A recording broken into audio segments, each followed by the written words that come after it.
All right, you guys, we are back. If y'all give us just a few minutes, I'm going to finish up my conversation because it extended longer than an hour. I knew it would. So we're going to finish the conversation. Y'all come on in. Come on back in.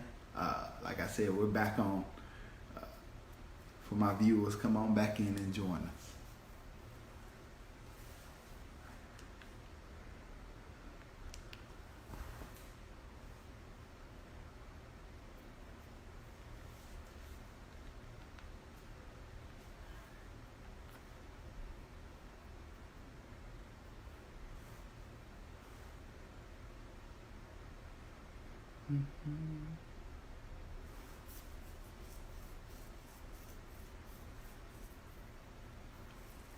There we go. Yes, sir. Yes, sir. We're going to bring him right.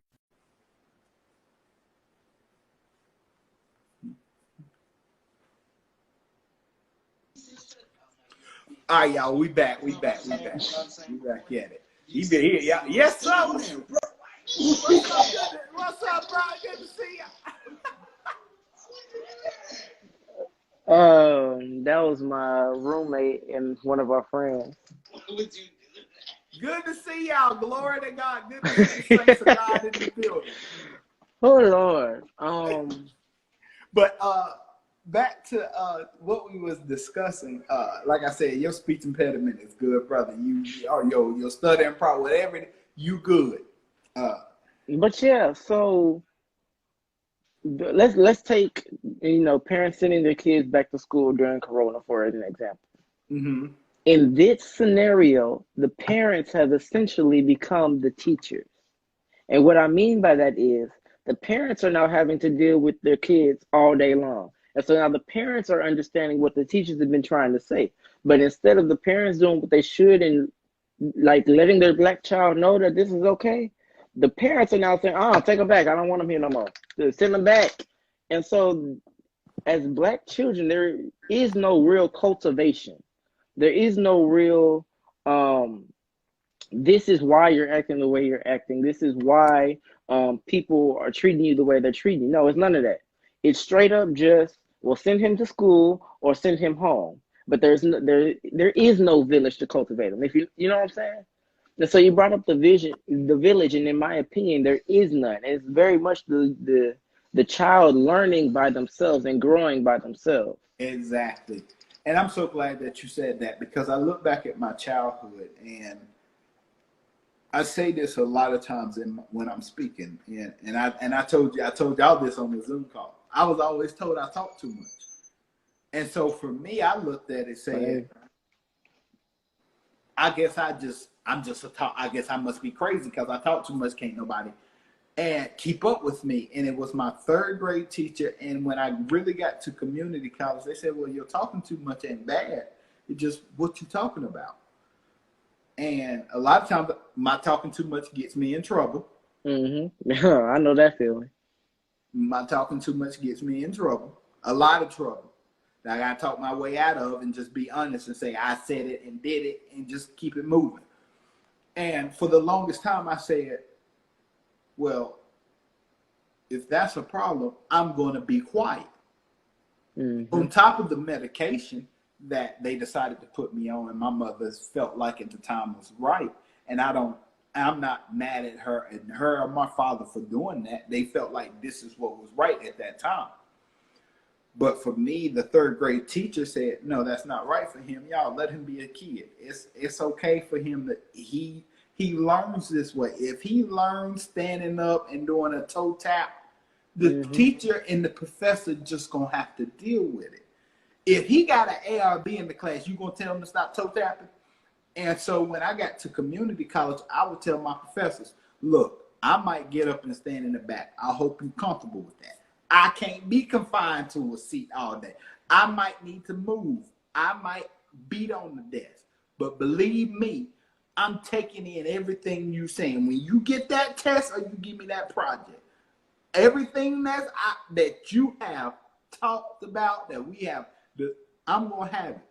And so a lot of people, and I never forget my first year in the classroom, I had my I was the assistant. She said, "You let students learn comfortably." I said, "If they're not comfortable learning in a desk, I feel them. I ain't comfortable learning in a desk. I'd rather, if you know a tune and you can put a beat together and you know your black history by writing a rap song, sister, brother, go ahead. If it's poetry, go. As long as you done mentally got everything that you done that's supposed to be on. Some of them whack state tests that they be giving to middle schoolers and high schoolers and elementary. That's the most blasphemous thing, like the NCAA. You gonna give a state test. First off, the state test, half of it they don't learn. Number two, half of it they don't retain. And the fact that y'all ain't letting them learn, but in a confined desk all day, I wouldn't want to learn it either.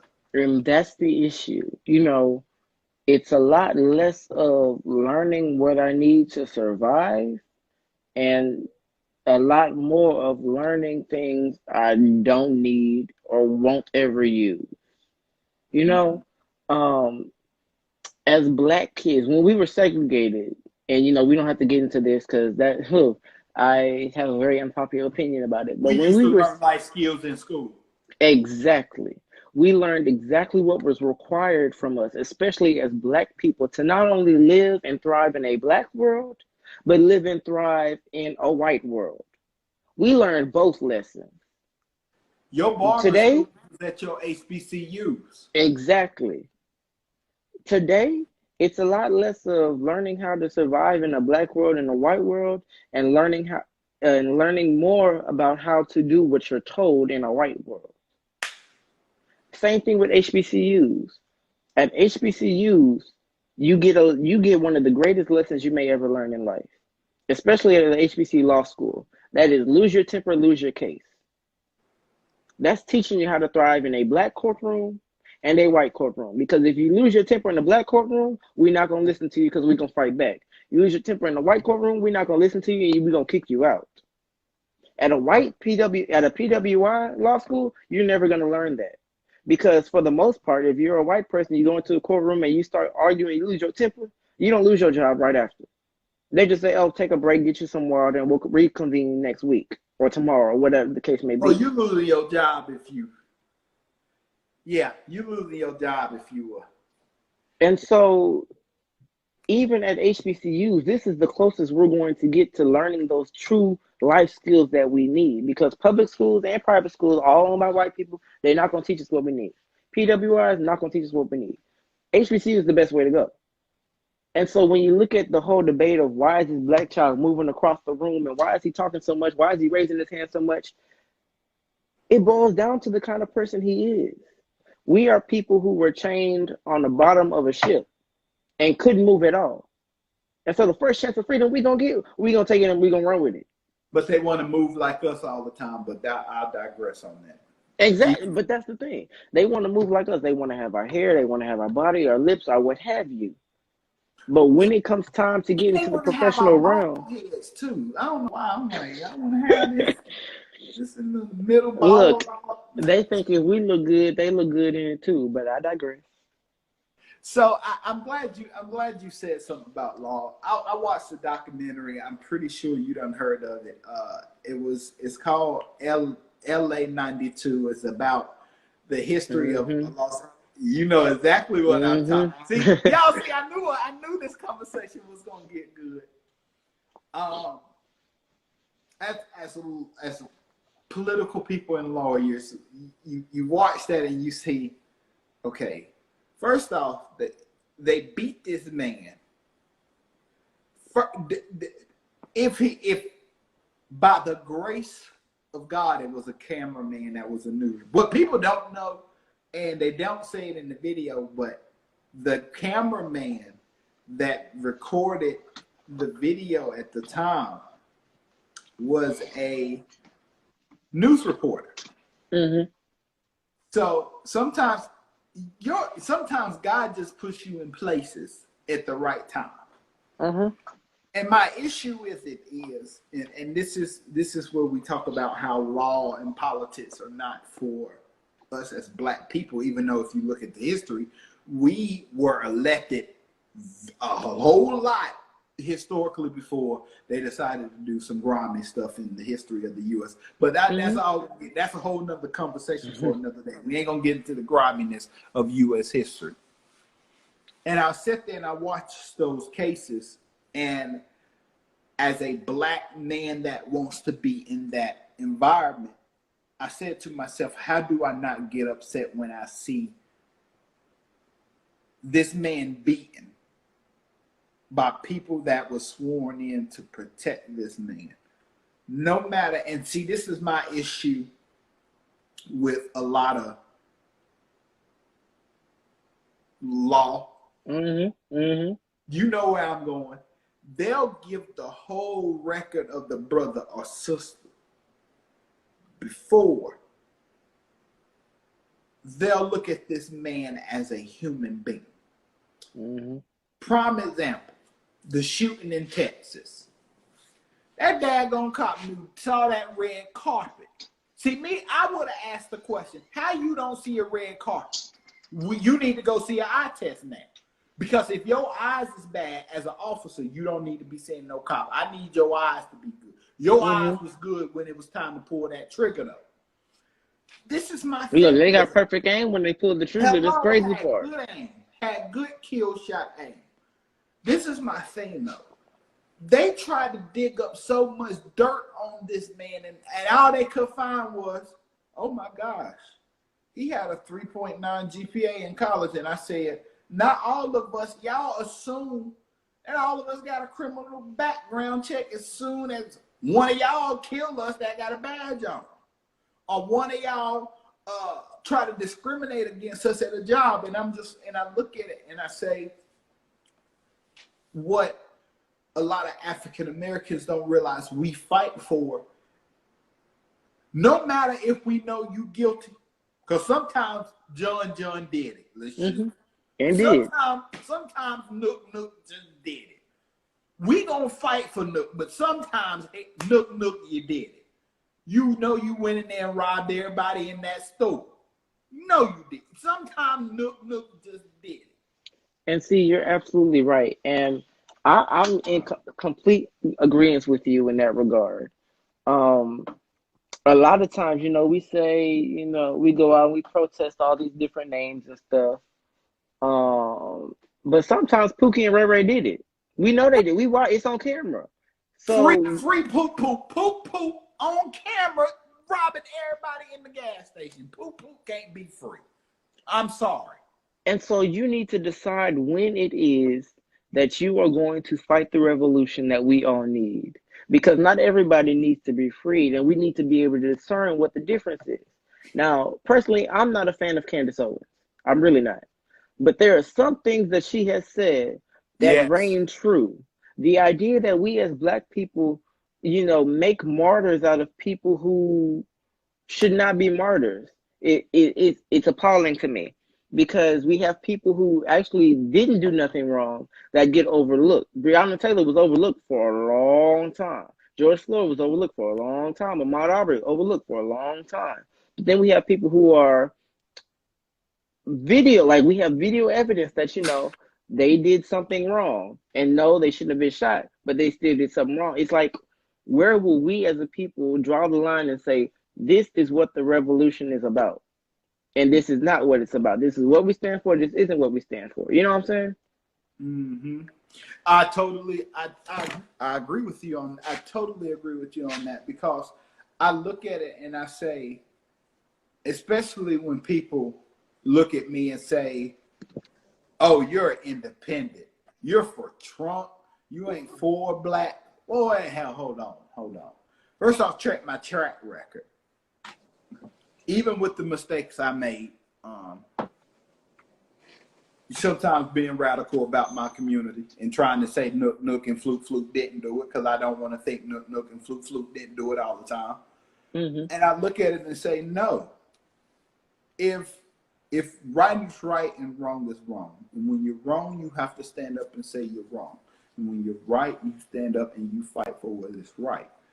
And a lot of times is we get so caught up in my character. Yeah, your character is going to be tested when you know you're in the wrong. Mm-hmm. And I'm finding that out this week. I really am. I really am. I got myself into a situation, and a lot of people say, "Oh, you'll talk about your life, your life." I'm not afraid to talk about my issues publicly, because the one thing about it is, if you understand that you have to learn. There's learning involved in knowing you messed up. Mm-hmm. And if you want to be a real educated, learn in and outside the classroom. That's where real education starts. And I think, when I asked you to do this, you was like, man, yeah. And so people don't even realize this. Your platform goes deeper than just your institution, goes deeper than just being the VP, because you're doing something that a lot of people at the end of the day gonna say, he just wanted to be a lawyer because of the white man. And I know you heard that before. And it's discouraging because it's like, wait, hold on. I'm a bruh. Just believe me. No matter how nice my car is, go ask the doctor that was working at Northwestern that got pulled out of his BMW.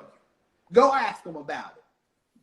How you making $100,000 a year? They pull you out your car because somebody said, one, because he was a brother and he wasn't supposed to have a suit and tie on.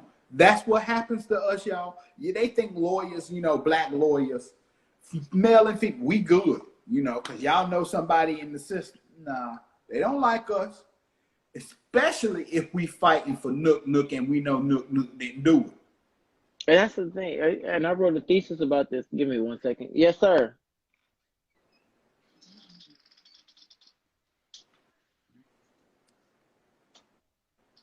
I apologize. I'm so sorry. Back to what I was saying. So a part of the problem is, and I wrote a thesis about this last semester. Can black people get a fair trial, in the courtroom? Obviously, for a defendant, absolutely not. But one thing that people don't look at is when you say, can a black person get a fair trial? You're also talking about the black attorney. Because we have to sit here and we basically have to get on our knees and beg for evidence that we should have been had. We have to beg to get witnesses that we should have been had. We have to beg to get a jury that we know is going to do right by our part. All the while, we're defending a black man whose chances of getting out are lessened every day the trial goes on because white people are just pulling stuff out there, excuse my language, ass. You know what I'm saying? And so when we're sitting here defending Pookie and Ray Ray, and we know they didn't do it, white people going to do everything in their power to make sure the jury thinks that they did. And it's just like, now if I were in another position, if I were in the prosecutor's position, and I was doing the exact same thing, we all know the jury would feel bad for the black man. They'd be like, oh, this black man is trying to send him to jail. Da, da, da. But when I'm the defense attorney and I'm trying to help him, it's always, oh, well, he shouldn't have done it to begin with. Oh, he's guilty. I don't even need to know what the story. You know what I'm saying? And see, and this is what I tell my young black people. When you get caught up in a situation like that, just know they will move that court trial just so some folks can get off. Mm-hmm. Please, for everybody watching this, if you have time tonight, please go watch LA 92. It's on YouTube. It's for free. You will see what I mean when a court trial can get moved to neighborhoods that know folk. And you got everybody in your neighborhood, and your neighbor is a juror. And so I look at it and I say, I'm for you. I understand you, but at the end of the day, sometimes I can't be for you sometimes. And so in those spaces, it's like, look, I know Nook didn't do it. They ain't giving me the video. I know now. Because we usually know once you tell us about 2 times we can't get something. Okay, clearly something happening here. Somebody didn't do something, and it's like the Kim Jong-un woman when she shot that 15-year-old girl in the video in that. I'm sitting up there, and they found and the judge, not the jury, that found her guilty of manslaughter. The judge, I'm gonna give her community service. We both know as brothers-in-law, if that was Mr. Thompson Stowe, Yes. good to see you. Good to see you. You know, if that was Mr. Thompson Stowe, Miss Sister Mabel that makes all the good cakes, if that was her house, if that was his business, if that was theirs, and that was happened, the business would have got closed, 1st-degree murder. And I say to myself, to my people, please understand, the people that are in politics and law, we have a hard, it is a 12-round getting beat up fight, 24/7, 365. That's just like the LGBT. That's just like Black Lives Matter. Whatever organization, when you feel like you're the only person standing up for that and don't nobody understand, you gonna feel this way. And so, especially for the people that are like, well, especially for my Black nurses, if you're Black in anything, you gonna have a 12-round bout, because they waiting for that one time. All they need is that one time for you to slip up or mess up. And let me tell you, John and Mackenzie gonna just get a write-up. You getting the pink slip. And we have to understand those spaces. And so when people talk about, well, you ain't standing up for Black folks right now, in this political space, in this law space, I can't, because I have to look at not just the Black neighborhood. I understand, I'm looking at my neighborhood first, but I just can't look at it and say, you need to bring everything to the Black neighborhood. Not everything need to be in the Black neighborhood. Not everything need to be. First off, I don't need a Jordan brand store in the Black neighborhood. Here's why.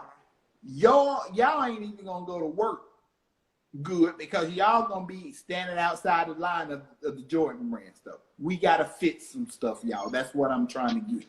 We gotta fix our spaces.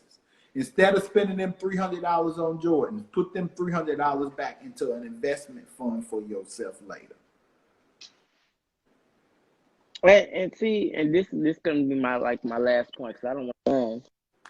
Yes, because I got one more question for you, so you can close us out. Cool. Real quick, when it comes to the idea of, like Blackonomics, quote unquote,